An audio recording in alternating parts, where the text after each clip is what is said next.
Hey everyone. So like most of you, I've been inundated with so many messages and videos and concerns about the individual that was just voted in last night as the new mayor of New York. One of the common sentiments I keep getting is, how can it be that anyone who is Jewish, forget everything else, forget what he wants to do to New York himself as a communist, but how can any single Jewish person vote for this individual? This, for me, is not even a question. That doesn't even register anymore, knowing, unfortunately, how many Jewish people historically have voted against their own people who brought in communism when it initially began in Russia. And all the ideas behind it as well, unfortunately, came from Jewish people. So that doesn't register with me as well.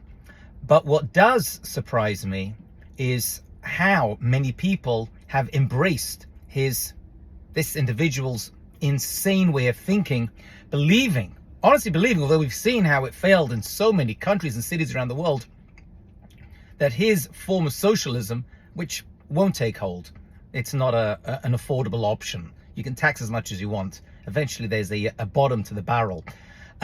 But how many people still think that this is going to become the panacea, the solution to the challenges that New York City does have? And New York City does have problems. Every city has problems.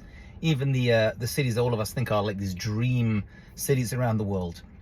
But I want to discuss this from a Jewish perspective, obviously, as a rabbi. And I want to say that we say in the Pesach Haggadah that every single generation, there's people who come to stand against us as a nation, as a klal.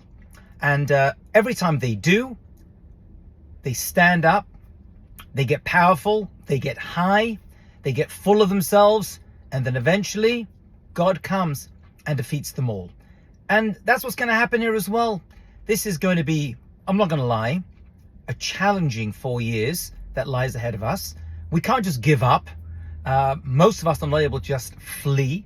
I have community here, friends, family. So at this point in my life, I can't just leave the city. Having said that, we put our faith in God. We put our faith in Hashem. And although every generation, individuals stand up to hurt us and attack us, whether spiritually, psychologically, financially, it's all one and the same thing. In the end, it all comes to destroy our nationhood, our people, Am Yisrael, Klal Yisrael.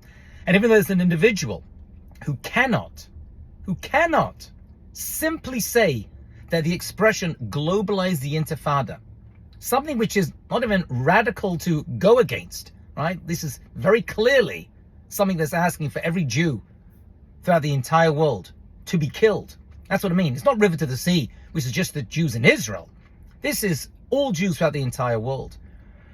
So such an individual can't even put down such a statement and say that he refuses to label it as anti-Semitic, although it's not his choice of phrase, whatever that means.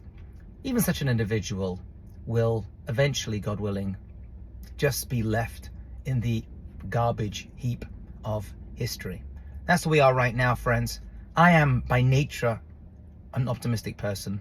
I believe that we will survive this as a people, as a city, and New York has been great to millions of Jews, and we will survive and we'll get through this. The Nimrods, the Nebuchadnezzars, the Achashverosh's, they've all come and they've all gone, and even the Hamans. We will get through this.